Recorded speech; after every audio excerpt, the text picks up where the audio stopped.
kami tidak dibukakan jalan, tidak ada tim eskor. Pasien saya meninggal di atas mobil. Kasus meninggalnya bayi berusia 7 bulan saat perjalanan ke rumah sakit karena tidak mendapat akses jalan dari pengendara lain sempat viral di media sosial. Sopir ambulans mengeluhkan pengguna jalan lain yang tidak memberikan jalan bagi ambulans yang membawa pasien. Sang bayi sudah dirawat di Rumah Sakit Bahagia Kota Makassar, namun terpaksa keluar dengan rujukan ke RSUD Daya karena alasan pembiayaan. Iya, karena macet, dikasih yang itu juga pemotor nggak mau kasih jalan juga. Sudah tahu darurat, masih di PPP juga, jadi serba salah. Nggak ada memang yang kawal begitu? Nggak ada kasih yang kawal. Cuma itu mobil saja cepat-cepat ke sana. Pas meninggal, pulang, di situ lagi bakuan lagi sama pemotor. Usai kesedihan akibat kehilangan sang buah hati, kini keluarga harus menghadapi tunggakan indekos 2 bulan terakhir karena tidak memiliki pekerjaan tetap. Atas kejadian ini, Kepolisian Daerah Sulawesi Selatan mengimbau setiap pengendara memberi akses saat mendengar ambulans di jalan meski tanpa pengawalan. Mendengar ambulan lewat, tolong berikan ruang akses jalan, baik itu dikawal oleh petugas Polri ataupun hanya mobil ambulans itu sendiri. Baik dari rumah sakit, pihak ambulan ataupun masyarakat lainnya, pengawalan ini dapat dilakukan oleh Polri kepada siapapun masyarakat di Sulawesi Selatan.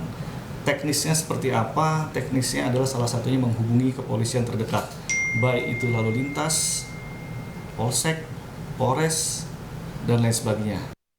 Setiap ambulans juga akan dipasangi alat komunikasi yang tersambung langsung dengan anggota kepolisian terdekat. Tim Liputan, Kompas TV.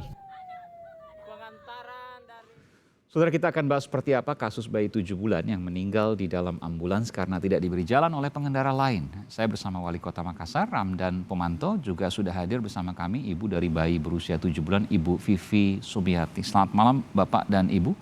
Saya izin langsung ke Ibu dulu, nanti saya akan baru ke Pak Wali Kota, Pak Ramdan. Ibu Vivi turut berduka atas apa yang terjadi. Jadi bagaimana peristiwanya, Bu? Awal-awal dari Rumah Sakit Bahagia, Pak. Jadi ini dari rumah atau dari mana ini? Dari rumah. Dari rumah? Iya, dari rumah, Pak. Dari rumah ke Rumah Sakit Bahagia. Oke. Berapa kilometer itu dari rumah menuju ke tempat fasilitas kesehatan itu? Rumah sakit ya? Nggak sampai jauh-jauh sekali, Pak. Berapa kilometer mungkin? Bisa disebutkan kira-kira? Nggak, berapa kilometer itu? Oke. Berapa lama di mobil ambulans itu, Bu? Kita Satu jam lebih? paling setengah jam. Setengah jam. Kondisi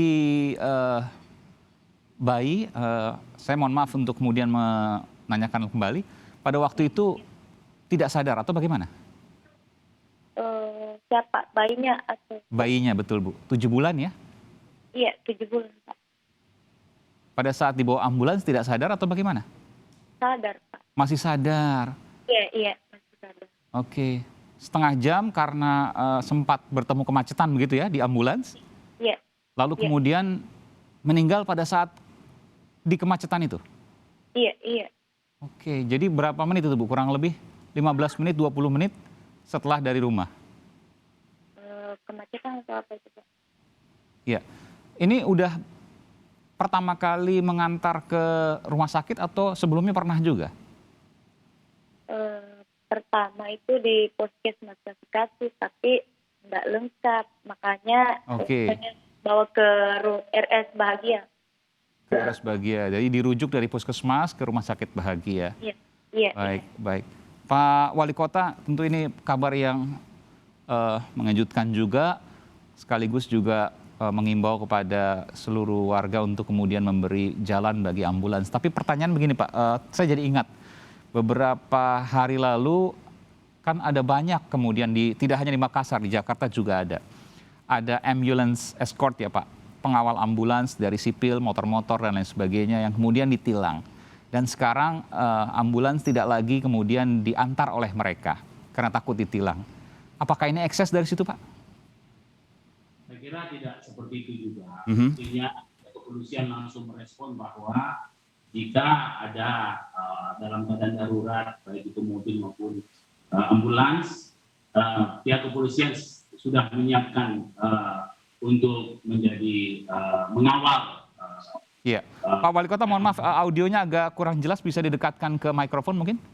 Ya, jadi saya kira tidak seperti itu juga, karena buktinya pihak kepolisian, terutama Polda dan Polres Tabes, langsung menyampaikan bahwa jika ada hal darurat, langsung telepon polisi, walaupun baik ambulans maupun apapun dalam keadaan darurat, kepolisian siap mengawal. Saya kira jelas sekali pesan dari pihak kepolisian. Iya, meskipun tentu di operasional akan sulit tentu bayangannya Pak. Kita tahu bahwa COVID pada waktu itu banyak sekali bagaimana kemudian mengawalnya. Dan harus lapor ke Polsek, Polres, dan lain sebagainya. Mungkin dari pihak Wali Kota punya ide soal ini? Kami dengan pihak kepolisian sudah tersambung dalam sebuah sistem smart city, baik itu ada eksiden di jalanan maupun ada kejahatan di jalanan yang tercover oleh CCTV.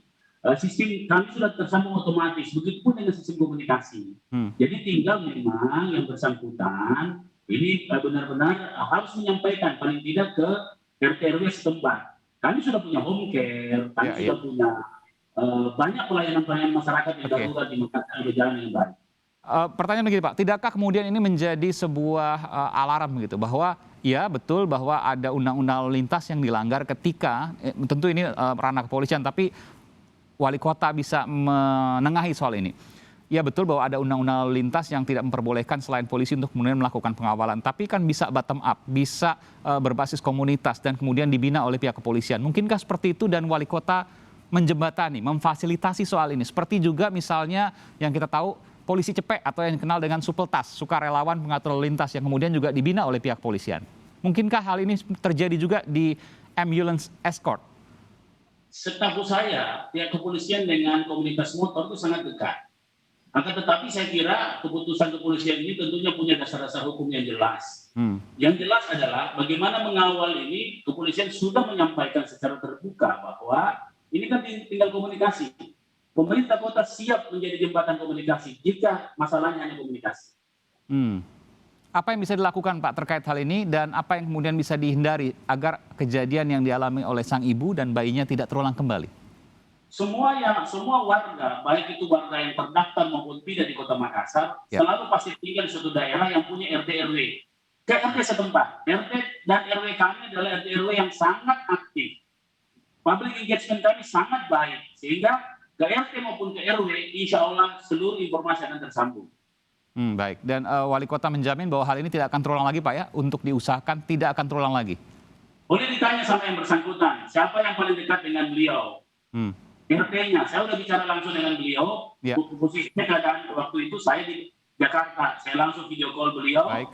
Ada RT, ada RW, lengkap semua di situ, dinas sosial ada, dinas kesehatan ada, untuk langsung membantu jika ada hal-hal yang dibutuhkan pada saat setelah kematian anak kita kemarin. Terima kasih Pak Wali Kota, Pak Ramdan Pomanto. Terima kasih juga Ibu telah bersedia untuk kemudian wawancara program Sapa Indonesia Malam Kompas TV.